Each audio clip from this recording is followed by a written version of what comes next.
भक्तों, ओम नमः शिवाय, श्री शिवाय नमस्तुभ्यम, जय श्री महाकाल। भक्तों, क्या आपके भी घर में कोई ऐसा व्यक्ति है जिसका विवाह नहीं हो रहा है? उसके विवाह के लिए आप लोग बहुत सारे उपाय करके देख लिए, बहुत सारे मंदिरों में चले गए, बहुत सारे पंडितों के पास चले गए, बहुत सारे ज्योतिषियों के पास चले गए, लेकिन फिर भी उस व्यक्ति का विवाह नहीं हो रहा है। और भक्तों, आपके जीवन में क्या ये भी समस्या चल रही है कि जिस घर में आप चाहते हैं कि आपके बेटी या बेटे की शादी हो, वो सामने वाला घर ना हाँ कर रहा है ना कर रहा है, बीच असमंजस में आप सबको डाल रखा है? तो चिंता मत करिए, आज की जो ये वीडियो होने वाली है, गुरुदेव जी ने आज के इस वीडियो में विवाह से रिलेटेड इतने सुंदर सुंदर से उपाय बताए हैं, जिसको अगर आप अपने जीवन में करते हैं तो आपकी जो भी मनोकामना है भगवान भोले बाबा निश्चित रूप से पूरी करेंगे ही करेंगे। तो भक्तों, चलिए चलते हैं हम लोग अपने पहले उपाय में और जानते हैं गुरुदेव जी ने आज के इस उपाय में कौन कौन से उपाय बताए हैं। उससे पहले जो भी भक्त आज हमारे चैनल में पहली बार आया है और मेरी आवाज़ पहली बार सुन रहा है, तो चैनल को कर ले सब्सक्राइब और बेल नोटिफिकेशन को ऑन कर लें, जिससे गुरुदेव जी की आने वाली अपकमिंग वीडियोस आपको सारी की सारी मिलती रहे। तो भक्तों, सबसे पहले उपाय में गुरुदेव जी ने बताया कि आपको करना क्या है। आपको चाहिए एक बेलपत की डंडी। क्या चाहिए? आपको चाहिए एक बेलपत की डंडी। ज़्यादा बड़ी डंडी ना ले, छोटी सी डंडी ले लें। उसके बाद आपको चाहिए मात्र एक काली मिर्च। क्या? मात्र एक काली मिर्च। बस ध्यान रहे काली मिर्च कहीं से खंडित मतलब टूटी फूटी ना हो। और साथ में चाहिए तीसरी और अंतिम सामग्री, आपको एक लोटा जल। तांबे के लोटे में जल भरना है आपको। और जल कहाँ से भरना है? जल आपको घर से भर के लेके जाना है, मंदिर परिसर से जल आपको नहीं भरना है। अब भक्तों, ये तीनों सामग्री लेके आपको सीधा, और ये उपाय वही व्यक्ति करेगा जिसका विवाह नहीं हो रहा है, ठीक। सोमवार वाले दिन आपको महादेव के मंदिर में पहुंच जाना है और आपको सबसे पहले तो 7 से 10 मिनट भगवान भोले बाबा की आराधना करनी है, श्री शिवाय नमस्तुभ्यम की आराधना करनी है। और फिर जब आप आराधना कर चुके होंगे तो आपको अब उपाय शुरू करना है। तो सबसे पहले गुरुदेव जी बताते हैं कि आपको करना ये है कि आपको एक लोटा जो जल है वो समर्पित कर देना है महादेव के शिवलिंग के उत्तर दिशा की तरफ मुख करके। शिवलिंग के सामने आपको खड़े होकर पूरा का पूरा एक लोटा जल दोनों हाथों को ऊंचा करते हुए श्री शिवाय नमस्तुभ्यम बोलते बोलते पूरा का पूरा एक लोटा जल समर्पित करना है। जल अर्पित करने का तरीका कुछ इस तरीके से होगा। देखिए, जैसे एक समान धारा की तरह नदी बहती, ना ज्यादा धीरे ना ज्यादा तेज, एक समान धारा की तरह आपको जल भी अर्पित करना है। ये नहीं कि जल्दीबाजी में पूरा का पूरा जल उड़ेल के आ जाए, ठीक है। आपको ऐसा नहीं करना है। आपको एक समान धारा बनाते हुए श्री शिवाय नमस्तुभ्यम बोलते बोलते पूरा का पूरा जल समर्पित करना है। उसके बाद भक्तों, गुरुदेव जी कहते हैं कि जिस स्थान पे आप खड़े होकर जल अर्पित कर रहे थे उसी स्थान पे अब आप बैठ जाएं।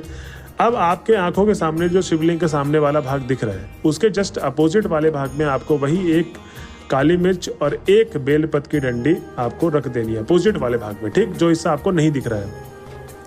भक्तों, गुरुदेव जी कहते हैं कि इस तरीके से आपने जब सारा का सारा उपाय कर लिया, अब आपको अपना नाम और गोत्र बोलना महादेव के सामने, और जो भी विवाह से रिलेटेड समस्याएं चल रही, विवाह से रिलेटेड सारी की सारी समस्याएं आपको महादेव को बता देनी है। भक्तों, गुरुदेव जी कहते हैं कि जो भी भक्त मेरे बताए गए उपाय को उस तरीके से करता है, उसकी जो भी मनोकामना है भगवान भोले बाबा निश्चित रूप से पूरी करते ही करते हैं। तो भक्तों, ये हो गए हमारे क्या पहला उपाय। अब हम चलते हैं अपने दूसरे उपाय की तरफ। इस उपाय में गुरुदेव जी बताते हैं कि आपको क्या करना है। इसमें सबसे पहले चाहिए आपको आधी कटोरी हल्दी। अब आधी कटोरी हल्दी लेने के बाद आपको चाहिए क्या? एक लोटा जल।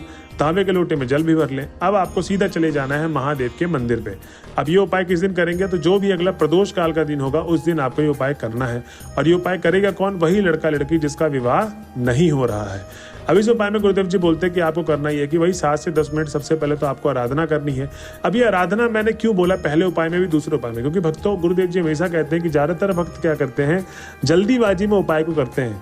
और जल्दीबाजी में उपाय करने के कारण जो उनका मन होता है एकदम अशांत होता है, सही मन से वो उपाय नहीं करते। इस वर्ष होता यह है कि उनकी जो मनोकामना है वो पूर्ण नहीं हो पाती। तो भक्तों, इस तरह में आपको करना यह है कि आपको सबसे पहले तो आराधना कर लेना है। आराधना कर लिया आपने, अब गुरुदेव जी बोलते हैं कि आपको करना है कि जो भी व्यक्ति इस हल्दी को लेकर गया है और वही एक लोटा जल, आपको थोड़ा सा हल्दी में जल मिलाना है, ठीक है। वही आधी कटोरी में जल मिला ले और आपको अब माता अशोक सुंदरी के स्थान पे 7 बिंदी बनानी। कितनी बिंदी? 7 बिंदी बनानी है आपको माता अशोक सुंदरी के स्थान पे। और उसके बाद सीधा आपको वहां से उठ के पीपल के पेड़ के वृक्ष के पास जाना है। कहाँ पर? पीपल के पेड़ के वृक्ष के पास। आपको वहां पर सिर्फ उतना ही करना है, ठीक। अशोक सुंदरी, जो हमारी माता अशोक सुंदरी है, महादेव की सबसे छोटी पुत्री, उनके स्थान को आपको 7 बिंदी से बना देना है। उसके बाद आपको करना ये है, पीपल के पेड़ के वृक्ष के पास जब आप पहुंच जाएंगे तो आपको अपने दोनों हाथों में हल्दी लगानी है। और हल्दी लगाने के बाद आपको मतलब जो दोनों हाथ है ना हल्दी से, वो आपको पीपल के पेड़ पे दोनों हाथों से आपको समर्पित कर देना है। मतलब बार बार छापा लगाना है अपने हाथों का। कितनी बार? 5 बार। गुरुदेव जी ने बोला कि 5 बार आपको छापा लगाना है पीपल के पेड़ के वृक्ष में अपने दोनों हाथों से, चाहे लड़का हो या लड़की, ये उपाय दोनों को ही करना है। इसके बाद जब आप इस तरीके से कर लेंगे, फिर वो एक लोटा जो जल का पानी बचा हुआ है वो आपको पीपल के पेड़ के वृक्ष में समर्पित करना है।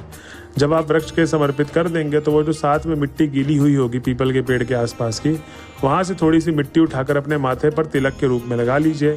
भक्तों, गुरुदेव जी कहते हैं कि जो भी भक्त मेरे बताए गए उपाय को इस तरीके से करता है, उसकी जो भी मनोकामना है भगवान भोले बाबा निश्चित रूप से पूरी करेंगे ही करेंगे। तो इस तरीके से आपको अपना दूसरा उपाय कर लेना है। और भक्तों, गुरुदेव जी कहते हैं कि इस तरीके से मेरे बताए गए उपाय को जो भी इंसान करेगा, उसकी जो भी मनोकामना है भगवान भोले बाबा निश्चित रूप से पूरी करेंगे ही करेंगे। तो जो भी वीडियो के लास्ट तक आ गए तो श्री शिवाय नमस्तुभ्यम लिखना ना भूलें। मिलते हैं अगली वीडियो में, जब तक के लिए बने रहे हमारे चैनल में। हर हर महादेव।